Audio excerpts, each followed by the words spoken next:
समस्त स्टडी एवं education channel को स्वागत करुच्ची पिलाने समस्त को स्वागत। तो आज भिडियो आम आलोचना करवा +3 फर्स्ट सेमिस्टर पाई ओडिया ऑनर्स पिलाने ओडिया ऑनर्स तुम कोर पेपर 2 बुझीपार तो कोर पेपर 2 रे यूनिट 1 जो रही काव्य महाकाव्यर संज्ञा स्वरूप प्रकार भेद आम आज काव्य कवितार संज्ञा उपर पिलाने आलोचना करवा साहित्यर स्वरूप एवं कोर पेपर 1 पिला माने मु तमनकर यूनिट नंबर 1 भाषार संज्ञा उपर मु आलोचना कर देछि।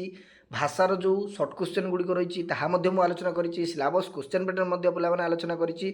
जे माने देखिना ओडिया ऑनर्स पिला माने प्लेलिस्ट को विजिट करी शीघ्र शीघ्र देखि दियो बुझियाला। तो आलोचना करबा पिला माने एनईपी तमनकर 2020 अनुसार रहिबो एनईपी अनुसार रहिबो पिला माने काहेकि बहुत पिला माने पछत अनुसार एनईपी रो सिलेबस ना बुझि पाछ तो तेनु एनईपी रो सिलेबस पिला माने पूरा एनईपी रो प्रॉपर सिलेबस गुड़िक तुम एवं एनईपी अनुसार आम ही पढ़ुचे बुझीगला।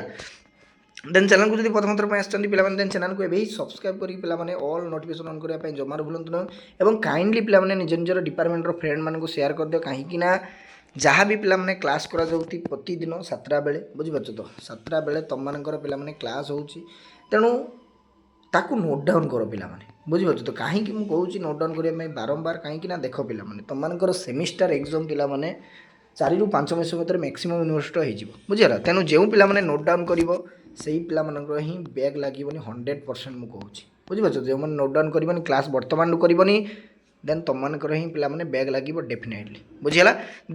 जदि बुक पिला माने परचेस करने चाहूच आगू जदि लेक्चर लाइन कि टीचर लाइन कि भल कैरियर गढ़िया चाहूच ताले बर्तमान मु तुमको जहाँ भी बही रेकमेंड करुच्ची पे तुम ऑनर्स वाइज पूरा माने प्रोफेसर मान द्वारा रेकमेंड बही गुड़िक पे ये जो साहित्यर स्वरूप मु डिस्क्रिप्शन बॉक्स रे तुम बुक रो लिंक देदेवी बुझीपार तो से बही को किणीदेव पे आगू को तुम भविष्य पूरा पूरी ब्राइट हो पे बुझीगला। तो कहीं से बही ही सेमिस्टर एग्जाम क्वेश्चन आसो एवं से बही ही तुमको आगू को जीवार सहायता कर बुझीगला। तो आ डेरी करें पे आलोचना करवा देख काव्य महाकाव्यर संज्ञा स्वरूप रही तुम यूनिट 1 चलतु देख यस व्हाट्सएप और टेलीग्राम जो जॉइन होना पिला माने डिस्क्रिप्शन बॉक्स लिंक दे दीजिए जॉइन हो यार पीडीएफ गुड़ी सही मिल जाए बुझेगा। तो देख काव्य कवितार संज्ञा विषय संक्षेप पे माने आलोचना करवा काव्य कौन कवितार संज्ञा क्यों माने कौन देइचंती बुझीपार तो देख कवितार संज्ञा निर्णय करवा सहज कथा नुहे कौन कहला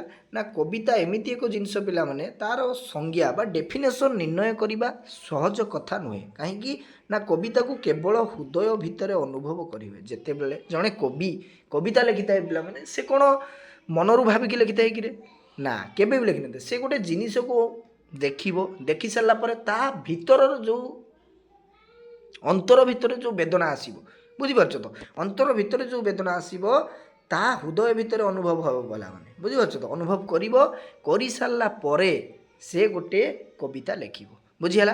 किंतु देख किंतु ताहा कौन बोली प्रश्न कले उत्तर दे हुए ना देख कविता गोटे एमती जिनस पिला माने केबे भी आम जदि जानापी चेष्टा करुचे कि प्रश्न कले तार उत्तर केबे भी मिले ना नहीं कि ये संबंध में उत्कल विश्वविद्यालय कर्तृक प्रकाशित संक्षिप्त ओडिया ज्ञानकोशर द्वितीय विभाग में कहुई जे कविता कौन यही आलोचना देख उत्कल विश्वविद्यालय जड़े कर्तृक कौन कही ना से प्रकाशित तांकर संक्षिप्त ओडिया ज्ञानकोशर द्वितीय भाग में कहुई जे कविता कौन प्रोफेसर मध्य बुझी पारि ना पिला जे कविता कौन यही आलोचना पंडित माने शत शत वर्ष है करी आसुचंती एवं एबे भी तार अंत ना देख से माने कौन करुचंती ना पंडित माने जानिया पई चेष्टा करचंती जे कविता प्रकृत रे कौन कविता काहाकू कहिबा वर्ष वर्ष धरी से माने विश्लेषण करुचंती तर्जमा करुचंती किंतु ए पर्यंत तार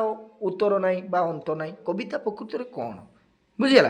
कवि शब्दर अर्थ द्रष्टा संस्कृत और स्रष्टा ग्रीक बुझीपार तो कवि शब्दर अर्थ होची द्रष्टा संस्कृतर स्रष्टा बा ग्रीक रे स्रष्टा बोली कहा जाए कवि शब्द को बुझीगला। प्रकृत कवि ଗଭୀର ଭାବୁକ ଓ ଅନ୍ତର୍ଦୃଷ୍ଟି ସମ୍ପନ୍ନ ବୋଲି ଧରାଯାଆନ୍ତି। କ'ଣ କହିଲା ଯେ ପ୍ରକୃତ କବି କିଏ? ଯେ ଗଭୀର ଭାବୁକ, ଯିଏ ଡିପ୍ଲି ପିଲାମାନେ ଚିନ୍ତା କରିଥାଏ। ବୁଝିପାରୁଛ ତ? ଅନ୍ତର୍ଦୃଷ୍ଟି ସମ୍ପନ୍ନ ଅର୍ଥାତ୍ ତା ଅନ୍ତର ଭିତରକୁ କଥା ଟିକେ ନେବ ଏବଂ ନେଇସାରିଲା ପରେ ଯିଏ ଧରାଯାଆନ୍ତି, ଯେଉଁ ରଚନାରେ ଏକ ଗଭୀର ଭାବୁକ ଅନ୍ତର୍ଦୃଷ୍ଟି ସମ୍ପନ୍ନ ବୋଲି ଧରାଯାଆନ୍ତି ତାକୁ ହିଁ କବିତା କୁହାଯାଏ ପିଲାମାନେ। ବୁଝିଗଲା ତ? ଦେଖ କ'ଣ କହିଲା, ସେ କହିଲା ଜଣେ କବି, ମୁଁ ତୁମକୁ ସଂକ୍ଷିପ୍ତ ଆଗରେ କହିଦେଉଛି ପିଲାମାନେ। ଦେଖ, ଜଣେ କବି ଯେତେବେଳେ ଗୋଟେ କବିତା ଲେଖିଥାଏ, ବୁଝିଗଲା, ଉଦାହରଣ ସ୍ୱରୂପ ତୁମେ ଗୋଟିଏ ଗଛକୁ ଦେଖିଲ, ଟଗର ଫୁଲ ଗଛକୁ ଦେଖିଲ, ବୁଝିଗଲା ତ? ଟଗର ଫୁଲକୁ ଦେଖିକି ତୁମର ଅନୁଭବ କ'ଣ ହେଲା? ଯେ ଫୁଲଟିଏ ଫୁଟିଛି, ତା'ର 3ଟି ପତ୍ର କିମ୍ବା 2ଟି ପତ୍ର, ପତ୍ରଟିଏ ହେଇଛି, ପତ୍ରଟିଏ ଝଡ଼ି ପଡ଼ିଲା, ଏତିକି ଜିନିଷ ତୁମମାନେ ଫାଇଣ୍ଡ ଆଉଟ୍ କରୁଛ। କିନ୍ତୁ ଜଣେ କବି ଯେତେବେଳେ ସେଇ ଫୁଲ ଗଛକୁ ଦେଖିବ, ତାହାର ଚିନ୍ତନ ଅଲଗା ପିଲାମାନେ। ବୁଝିପାରୁଛ? ତାହାର ଭାବନା ଅଲଗା। ଯେଉଁଭଳି ଭାବରେ କବି ସମ୍ରାଟ ଉପେନ୍ଦ୍ର ଭଞ୍ଜ, କେତେ ବିଖ୍ୟାତ କବି ଜଣେ, ତାର ଚିନ୍ତନ ଶକ୍ତି, ତାଙ୍କର ଯେତେବେଳେ କାବ୍ୟ କବିତା ପିଲାମାନେ ପଢ଼ିବ ନା, ତୁମମାନେ ହଜିଯିବ। ବୁଝିପାରୁଛ? ମାନେ ତୁମେ ଡିକ୍ସନାରୀ ବିନା ପଢ଼ିପାରିବ ନାହିଁ। ମାନେ ଏତେ ସଂସ୍କୃତ ଶବ୍ଦର ପ୍ରୟୋଗ କରିଛନ୍ତି ଏବଂ ଏତେ ସେ କଠିନ ଶବ୍ଦ ଦେଇଛନ୍ତି ତାଙ୍କ କବିତାରେ, ତୁମେ ବୁଝିପାରିବନି ହଠାତ୍। ବୁଝିପାରୁଛ? ତେଣୁ ଜଣେ କବି ଯେତେବେଳେ ଗୋଟେ ଗଛକୁ ଦେଖୁଛି, ତାର ଚିନ୍ତା ଶକ୍ତି ଅଲଗା ଆସିଥାଏ, ତେବେ ଯାଇକି ସେ ଗୋଟେ କବିତା ଲେଖିଥାଏ। ତୁମେ ଉଦାହରଣ ସ୍ୱରୂପ ଗଛକୁ ଦେଖିଲ, ତୁମର ଭାବନା ଅଲଗା ଥିବ, କିନ୍ତୁ କବିଙ୍କର ଭାବନା ଅଲଗା ଥିବ। ବୁଝିଗଲା? ତେଣୁ ଅନ୍ତର୍ଦୃଷ୍ଟି ସମ୍ପନ୍ନ, ସେ ଅନ୍ତର ଭିତରକୁ ନେଇଥିବ କଥାଟି, ଅନ୍ତର ଭିତରକୁ ନେଇ ସାରିଲା ପରେ ତାହାର ଯେଉଁ ଭାବନା ସୃଷ୍ଟି ହେବ, ସେଇ ଭାବନାକୁ ପିଲାମାନେ କ'ଣ କୁହାଯାଉଛି? କବିତା କୁହାଯାଉଛି। ବୁଝିପାରିଲ ନା? ଦେଖ ପିଲାମାନେ, କ'ଣ କହିଲା, ଏଇଠି ଯେଉଁ ଧାଡ଼ିଟି ଲେଖା ହେଇଛି, ଏଇଟାକୁ ମୁଁ ତୁମମାନଙ୍କୁ ସଂକ୍ଷିପ୍ତ ଆକାରରେ ବୁଝେଇଦେଲି। ବୁଝିଗଲା ତ? ଯଦି କୌଣସି ଡାଉଟ୍ ଥିବ ପିଲାମାନେ କମେଣ୍ଟ ବକ୍ସରେ ପଚାରିବ ଯେ ସାର୍ ମୁଁ ଏଇଠି ବୁଝିପାରିଲିନି, ନିଶ୍ଚିତ ଭାବରେ କମେଣ୍ଟର ଉତ୍ତର ରଖିବା ପାଇଁ ଚେଷ୍ଟା କରିବି ପିଲାମାନେ। ବୁଝିଲା? ତୁମମାନଙ୍କୁ ମଧ୍ୟ ଆଗରୁ କହିଛି ପିଲାମାନେ, କମେଣ୍ଟର ଉତ୍ତର ଦେବା ପସିବଲ୍ ହେଉନାହିଁ କିଛି କମେଣ୍ଟର। କାହିଁକି ନା, ତାର ରିଜନ୍ ହେଉଛି ପିଲାମାନେ ବିଜି ସିଡ୍ୟୁଲ୍ ଭିତରେ ତୁମମାନଙ୍କ ପାଇଁ କ୍ଲାସ୍ ତ ପ୍ରତିଦିନ ଇଭିନିଂ 7ଟା ବେଳେ କରାହେଉଛି, କିନ୍ତୁ ମୋର ମଧ୍ୟ ଷ୍ଟଡି ରହୁଛି, ଟ୍ୟୁସନ୍ ମଧ୍ୟ ରହୁଛି। ବୁଝିପାରୁଛ ତ? ତେଣୁ ଜଏନ୍ର ମେମ୍ବରସିପ୍ ନେଇ ନେବ, ତୁମର କମେଣ୍ଟଟା ପ୍ରଥମେ ହାଇଲାଇଟ୍ କିସ ହେବ, ବେନିଫିଟ୍ ତୁମମାନଙ୍କୁ ବହୁତ କିଛି ମିଳିବ ମେମ୍ବରସିପ୍ ନେଲା ପରେ। ବୁଝିପାରୁଛ? ଦେଖ, ତାପରେ ଆମେ ପଢ଼ିବା ପ୍ରାଚ୍ୟ ଭୂଖଣ୍ଡର। ବୁଝିପାରୁଛ ତ? ପ୍ରାଚ୍ୟ ଭୂଖଣ୍ଡ, ପ୍ରାଚ୍ୟ କହିଲେ ଆମ ଦେଶ, ବୁଝିଲା, ହୁଅନ୍ତୁ ବା ପାଶ୍ଚାତ୍ୟର ହୁଅନ୍ତୁ। ଦେଖ, ପାଶ୍ଚାତ୍ୟ ମାନେ କ'ଣ କହିଛନ୍ତି, ପ୍ରାଚ୍ୟ ମାନେ କ'ଣ କହିଛନ୍ତି?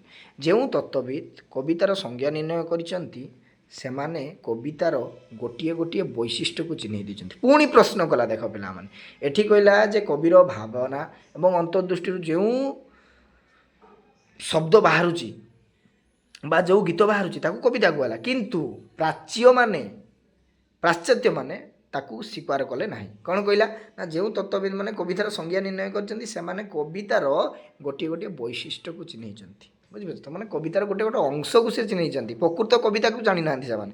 ବୁଝିପାରୁଛ ତ?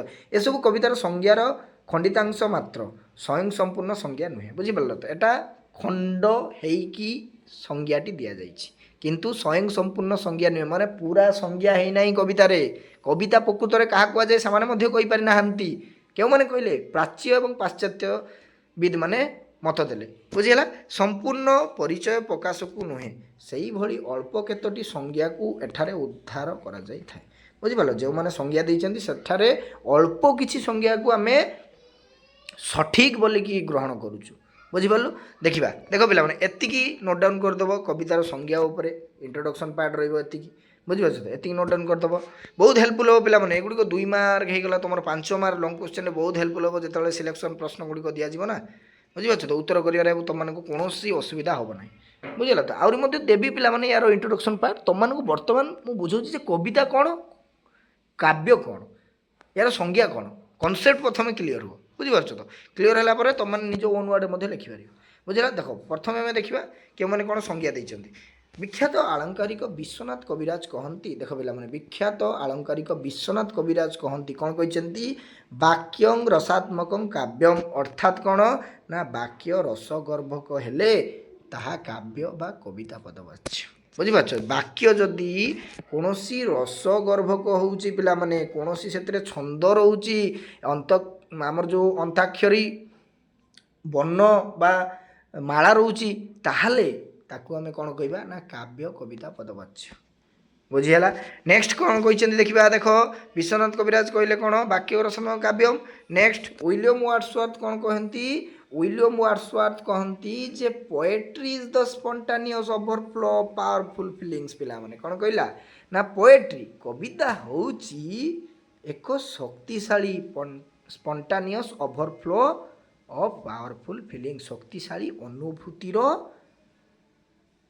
स्वतस्फूर्त परिप्रकाश बुझेगा स्वतस्फूर्त परिप्रकाश होची कविता भिन्न भिन्न पाश्चात्यविद माने पिला माने कौन देले ना मत देले कहा ऊपर रे ना कविता ऊपर बुझीगला नेक्स्ट देखो माकुले माकुले कौन कहते माकुले मतरे by poetry we mean the art of employing words in such a manner as to produce an illusion on the imagination the art of doing by means of words that the painter does by means of color कौन कहला जे अर्थात चित्रकर रंग द्वारा विचित्रता सृष्टि कला भली कवि भाषा माध्यम मनीषर मानस पटरे सृष्टि करे वैचित्र या ही कविता बुझीगला कौन कहला जे जेतेबेले जड़े चित्र करुच्ची विचित्र चित्र अंकन कर रंग बेरंगर चित्र अंकन कर हाथ मध्यम नहीं कि कला भली कवि भाषा माध्यम मनीषर मानस पटर सृष्टि करे विचित्र या ही कविता बुझीगला नेक्स्ट कौन कहला देखा पोएट्री हाँ टीजी विलियम्स कौन कहती से कहती poetry is a particular way of communicative idea TG William कहले कौन कहले ना से कहले कविता भाव आदान प्रदान एक निर्दिष्ट धारा कविता होची जड़े मनीषर आदान और प्रदान एक निर्दिष्ट धारा गोटे धारा कविता गोटे धारा बुझीगला तो नेक्स्ट मिल व्यक्ति को माने व्यक्त करती व्यक्ति कहीदेली सरी पिला माने व्यक्त है मिल व्यक्त करती कौन व्यक्त करती देखिबा the thought the words in which emotion spontaneously embodies in it कौन कहला से कहला भाषा भावर स्वतस्फूर्त आत्मप्रकाश ही कविता कविताटा हूँ गोटे भाषार भावर स्वतस्फूर्त बुझीपार तो माने आत्मप्रकाश करते भाषार भावना प्रकाश करते बुझीपार तो सहीटा हूँ कविता भिन्न भिन्न पाश्चात्य विद माने पिला माने से कविता उपर भिन्न भिन्न मत देइछन्ति बुझीपार तेणु प्रकृत कविता कौन मु तुमको माने प्रथमे कहीकि जाइछि बुझीपार तो नेक्स्ट देखिबा रोमांटिक कवि कलेरिज कौन कहते कलेरिज को भाषा रे कविता होची best words in the best order से कही उपरोक्त अभिमत गुड़ी को परीक्षा करी देखिले ये जो देख पिला माने ये जो विलियम वर्ड्सवर्थ कौन कहले विश्वनाथ कविराज कौन कहले बुझीपार तो तापर टीजी विलियम्स कौन कहले ये माने जो मत देइछन्ति या ऊपर आम कौन कले ना परीक्षा करी आम देखिले एक्सपेरिमेंट कले एक्सपेरिमेंट करी सबू तथ्य को एनालिसिस करी आम जो देखिले जे जना पड़े जे आलोचक गण निज निजर दृष्टिकोण विचार करी काव्य कवितार संज्ञा निर्णय करने को चेष्टा कर माने तांको मनर भावना को से प्रकाश करी से कहते कविता होची एइटा काव्य यहाँ कहुए बुझीपार तो से भिन्न भिन्न मत देले पाश्चात्यविद मैंने बुझीपार तो किंतु विषय वस्तु आलोचक पाठक भेदरे भिन्नता थिबा दृष्टि यापाई एक निर्दिष्ट तथा स्वयं संपूर्ण संज्ञा निरूपण करने एक कष्टसाध्य कार्य एबे भी देख पिला ए पर्यंत कवितार संज्ञा से पाई ना सठिक भाव में से गला विषय वस्तु एवं आलोचक पाठक मान भेदर जब भिन्नता आम देखा डिफरेन्ट देखा ताले वर्तमान भी आम काव्य बा कवितार संज्ञा पाई ना से जहा हो सर्वसम्मत नहेले भी यार पाखापाखि एक संज्ञा निर्धारण करी कहुपर जे मनीष ता हृदयर भावराजी को भाषार सौंदर्य सज्जित करे पुणी कहला कौन ना से कहला से जहा हो आमे जेतिकी संज्ञा को नेले तार पाखापाखि आम जब निर्धारण कर देखा ताहले कविता प्रकृत में कौन ना मनीष ता हृदयर भावराजी को भाषार सौंदर्य सज्जित करे माने मनीषर हृदय जो भावना आसो मुझे तुमको फास्ट कही जे जड़े कवि जितेबाला कविता लिखिथे केमी लिखि थाए तमें जो गछ को देख कवि से गछ को देख किंतु तांको हृदयर भावना अलग आसो बुझीपार ये भी करेक्ट कथा कहला जे मनीष ता हृदयर भावराजी को भाषार सौंदर्य सज्जित करी प्रकाश करिबारे जो सारस्वत शिल्प गढ़ी उठे तार नाम कविता ବୁଝିଗଲା। ପ୍ରଥମେ ତୁମମାନଙ୍କୁ ଫାଷ୍ଟ ମଧ୍ୟ ମୁଁ କହିଛି ପିଲାମାନେ, ତ ସେଇ କଥା ହିଁ ଏଠି ଲାଷ୍ଟରେ ଲେଖାଗଲା। ବୁଝିଗଲା। ତ ଦେଖ ପିଲାମାନେ, ତୁମମାନଙ୍କୁ ମୁଁ ବୁଝେଇଲି ଯେ କବି ଯେତେବେଳେ କବିତା ଲେଖିଥାଏ, ବୁଝିପାରୁଛ ତ, ସେ କେବଳ ଯେ ତାଙ୍କ ମନର ଭାବନାକୁ ପ୍ରକାଶ କରିକି ଲେଖିଦେବ ତାହା ନୁହେଁ। ସେ ପ୍ରଥମେ ଗୋଟେ ଜିନିଷକୁ ଦେଖିବ, ତାକୁ ଭଲ ଭାବରେ ଭାବିବ ଏବଂ ତା ହୃଦୟ ଭିତରକୁ ନେବ। ତା ହୃଦୟ ଭିତରକୁ ସେ ହୃଦୟଙ୍ଗମ କଲା ପରେ ଯେଉଁ ବେଦନାଟା ବାହାରିବ ତାଙ୍କ ଅନ୍ତରରୁ, ବୁଝିପାରୁଛ ତ, ତାହା ହିଁ କବିତା। ବୁଝିଗଲା। ତ ଦେଖ ପିଲାମାନେ, କାବ୍ୟ ଏବଂ କବିତାର ସଂଜ୍ଞା ତୁମମାନଙ୍କୁ ମୁଁ ବୁଝେଇଲି।